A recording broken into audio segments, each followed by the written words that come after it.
just a quick look overview of thyroid drugs. So thyroid supplementation is a very common thing you're going to see in your patients. And so kind of recognizing what's being done and what products are available is going to be important. So thyroid hormone is secreted by your thyroid gland. And you have two basic types of thyroid hormone. You have T4, which is thyroxine, and T3, which is triiodothyronine. Basically what thyroid job is helping to control metabolic rate. So increased amounts of thyroid can increase your basic metabolic rate. That's why some people say, oh, great way to lose weight is to go on thyroid hormone. Well, it will definitely raise your metabolic rate, but it has some other consequences you really don't want to deal with hyperthyroidism. It can increase your heart rate and the strength of your heartbeat. So it has a proactive sort of cardiovascular effect. It increases body temperature, and it is a vital component for normal growth on a growth curve. So it plays a lot of roles, a lot of functions here. And so keeping an eye on what it is and making sure we're in that normal amount through supplementation is important. So what your thyroid produces mostly is T4. So that's our thyroxine.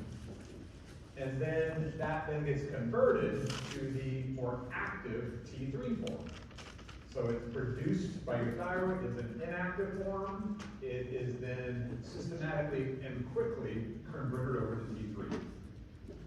Most, i.e. more than 99% of T3 and T4 are bound to a protein called thyroxine binding globulin.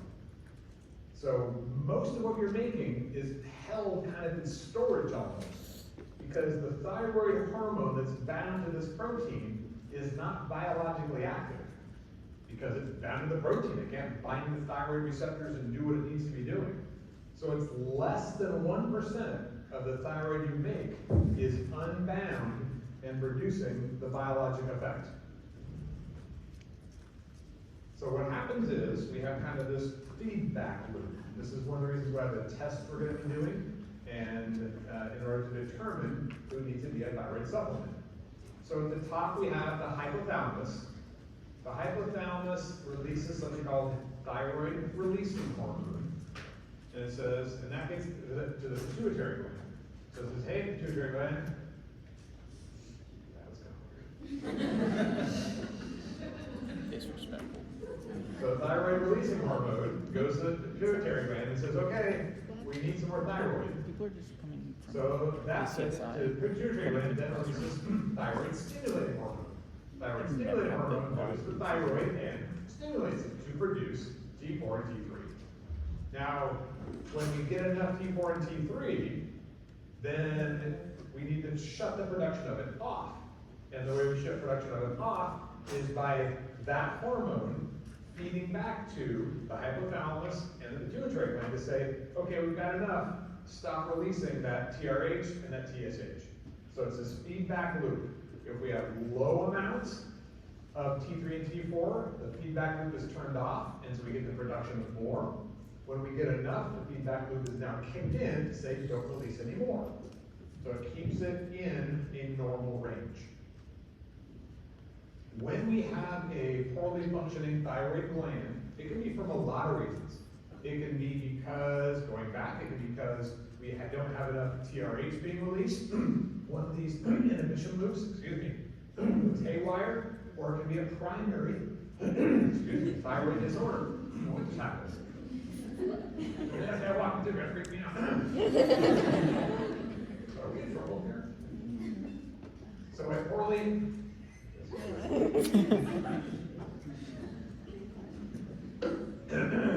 I think it's time for the end of the semester. My voice is actually. So the result of this poorly functioning thyroid gland is we then end up having hypothyroidism. It's also, that's what Hashimoto's thyroiditis is another kind of term we can use because of this low secretion of thyroid stimulating hormone. Hypothyroidism is much more common in women than men, but it's not uncommon in men. There is a genetic kind of link between it, so you'll oftentimes see that You'll see it more likely in men who have female relatives that are also hypothyroid, so that's but it's certainly much more common in women. So the symptoms of hypothyroidism. We know that the thyroid gland stimulates heart rate and contractile strength, so bradycardia, if we're not getting enough, our heart rate slows down. It causes, when we have thyroid gland, helps us to kind of burn calories, and so when we have hypothyroidism, we see weight gain.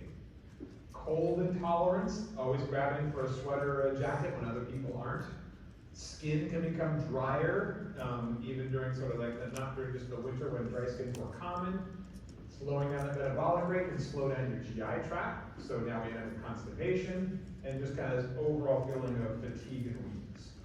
So the symptoms can be very mild in more mild cases of hypothyroidism, or they can be rather severe. So what are we going to use when we recognize that somebody has low thyroid, and we're never, ever, ever going to be seeing thyroid, should see thyroid being used in people that haven't had a diagnosis of hypothyroidism? Because when you look at these things, gee, I'm putting on some weight, I must be hypothyroid, I need to start taking thyroid. And oftentimes the reason that people are having some of these symptoms are not because of hypothyroidism, but because of something else that's not related to the thyroid. So we need to confirm the need for thyroid hormone before we actually start using the stuff. So levothyroxine is Synthroid, was the brand name. And so with thyroid hormone, for the most part, it's kind of an interesting drug. And the thyroid hormone, up until 15 years ago, was not FDA approved. For decades, it was a non-FDA approved prescription drug. It sounds oxymoron, like how can it be prescription if it wasn't FDA approved? It was a drug that was around early enough that it kind of got grandfathered in, although that term really doesn't exist. So for the longest time, because it wasn't an FDA approved drug, there was no approved generics. You can't have a generic for a drug that's not approved. The system doesn't work that way. You have to have an approved drug that you then create a generic that matches it. So as a result of that, we only use Synthroid because we use one of the generics that really, they weren't equivalent. Today, all thyroid supplements have to be FDA approved. So now we have really good generics for Synthroid, and we don't need to spend the big bucks on the brand name. The generics are just as good and are approved like every other type of generic product. So levothyroxine is T4, and people say, oh, so we're giving the inactive form, and that's got to be converted to T3. Well, that's a step, maybe that's a problem. Maybe people don't convert it very well, so I don't want to give that, I want to give T3. Not a good idea. T4 is our best supplement. We don't have problems converting T4 to T3. Our body can regulate that quite effectively, even in hypothyroid people. If we give them the T4, they'll turn it into right in a T3 when they need it. If we give liothyronine, which is T3, we're basically taking over the active form, and now our dosing becomes really important. Because we're giving them the active form, there's no in between in that. We can make somebody hyperthyroid very quickly with levothyroxine. So we don't use it as much. If you see somebody on T3, it's either they're on it for the wrong reasons, because their clinician doesn't know what they're doing, or there is a small subset of people who lack a particular enzyme that's required to convert T4 to T3. Still on the market is called Thyroid USP. And Thyroid USP is basically ground up animal thyroid. I don't know anybody who uses this. I think it's still available, but yeah, it's just not used because it's not as it has animal proteins in it, although it's been purified a lot better, but there's no need for it. We can just make T4 synthetically and have a lot more control over it than using animal products. So the main side effect of treating hypothyroidism is creating hyperthyroidism. So that's what we're monitoring for, is looking for hyperthyroidism because we got the dose wrong. There is a black box warning about the use in obesity. So even we say that there are, okay, another story time. I think my sister does this. Okay. So my sister is a very headstrong woman. Okay, and always has been. She's been the boss of all the kids, okay? Even though she's not the oldest. You recognize that? Okay. So when she goes into her doctor, and she tells me this, that she basically tells him what she wants, and the doctor doesn't, because she will not let go until she gets it.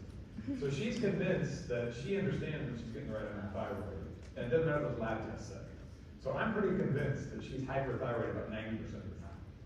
But she likes the feeling of energy, she likes the fact that it helps her to keep the weight off, so she, oh no, I metabolically need this. It's not true. Nobody can self-assess their thyroid need through symptoms. It doesn't work that way. So it's lab value based, and there are risks associated with hyperthyroidism long term. So we don't want to be using it unless we're hypothyroid. That's why it has the black box warning and obesity. Use of it as a weight loss agent was becoming common. So the FDA put a black box warning on it to really discourage clinicians from taking that approach. Because now, if there was no clinical indication for it, and they prescribed it in somebody who's obese, and something bad happens, now they're on the hook. So it really was a mechanism of trying to educate and discourage clinicians from using it as a weight loss agent. We're going to monitor their T4 levels to tell us how, what their active thyroid is, or what their potential for active thyroid is, and thyroid stimulating hormone. Thyroid stimulating hormone is probably a better indicator because of that feedback loop that we're going through. When we have enough T4, that tells our body to stop, we don't need it anymore, and TSH levels should drop. So we're going to be monitoring not only the active form of the drug, but the signal for our body to make more. It's important to kind of sneak up on the right dose of thyroid. It's never a hurry, it's not a medical emergency. So we want to start with low doses and titrate up for a month or two to find the right dose. It's the type of thing that when we give a dose, it takes a few weeks for your body to kind of re-regulate, because you're still producing some thyroid, so it takes a while for this equilibrium to be reached. If you give somebody thyroid, you measure it a week later, it doesn't tell you what it's eventually going to be. That's why it's kind of a slow motion titration. I want patients to take it on an empty stomach 30 minutes before their breakfast. So an empty stomach facilitates the absorption of the drug. So hyperthyroidism is on the other side of the continuum. And most people who have hyperthyroidism that's not caused by taking too much thyroid is because they have an autoimmune disease that stimulates the thyroid gland to produce more hormone. That's what Graves' disease is. So it's much more common again, 5 to 10 times more common in women than men. So thyroid disorders, both hypo and hyper, much more common in women. And typically what we'll do is we'll actually treat them with surgery. So we'll remove a portion or sometimes all of the thyroid gland. More commonly, we just remove it all. Because if you remove part of it, and you don't remove enough of it, and there's still hyperthyroid, then you're kind of stuck. You gotta go back and do it again. So instead, we just take out either the entire lobe or the entire thyroid, and then use supplementation to provide the thyroid afterwards. So surgery is the most common way because we can control it better. So what are the symptoms of hyperthyroidism? So we're looking now at the presence of Graves' disease. These are also the side effects that we can see with thyroid replacement therapy if we go too far. So they get fevers, their heart rate gets racing, they're very agitated, a lot of sweating, they get really heat intolerant. So they're like, everybody else is comfortable and they're sweating and hot, having kind of like hot flashy kinds of things, and weight loss. Can you build tolerance to them? No, not really. Those thyroid levels are pretty much, your body is going to respond to those your entire life. So it's a good thing we don't develop tolerance. So that would mean your thyroid have to keep kicking up more and more and more each year to keep up with it. So, we can have changing levels of it, but not really the definition of tolerance, where we have to give more of it to keep that same level of effect. Now, if somebody has a declining thyroid, we may have to keep increasing the dose of thyroid because their own thyroid is producing less and less and less. So maybe that circumstance where we see the need to give more as people get older, as their thyroid starts to deteriorate. That certainly could be it. Yes? This is kind of going back to the high level, but is dietary iodine never been cause of hypothyroidism? Is dietary iodine the cause of hypothyroidism? Ever is a word ever is not a word I like, because there's, always, I'm trying to think of why that would be. Because you need iodine. So you're saying that taking so asking the question is So if you don't have iodine in your diet. if you don't have it, okay, I thought you were saying the other way, okay. Yes, so iodine is necessary for the production of thyroid. That's why we have iodized salt. put iodine in salt because if there's one thing in the US we don't lack, it's salt. So we're guaranteed we're gonna get iodine that way. Cooking purists will tell you they can taste the iodine in salt, and you should use sea salt instead. So when you see things like sea salt, that usually means it's non-iodized. Better for you. Okay, so natural salt, sea salt, that just means that it hasn't had iodine added to it. But we don't really recommend that because, I can't tell the difference. And so the idea you can taste the different things is probably wrong. And you're not gonna get too much iodine from iodizing salt, but you can certainly get too less if you're not taking in enough iodized salt. So instead of surgery, what we can do is we can use two different drugs. Okay, so we have propylthiouracil or methimazole. These both work by inhibiting iodine from getting into thyroid production. So if we need to have iodine to make thyroid, and these drugs block iodine incorporation into those, then we can turn down thyroid production. And so we kind of titrate them. Instead of doing surgery, we can titrate these medications.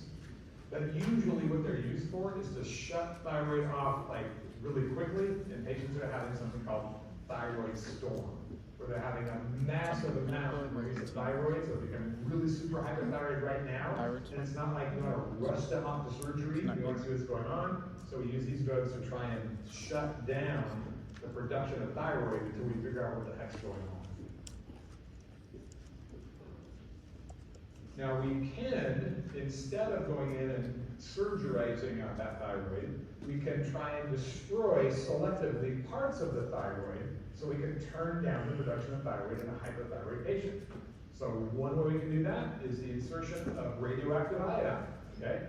So we can use radioactive iodine which accumulates in the thyroid gland and will destroy the cells that are responsible for making T4.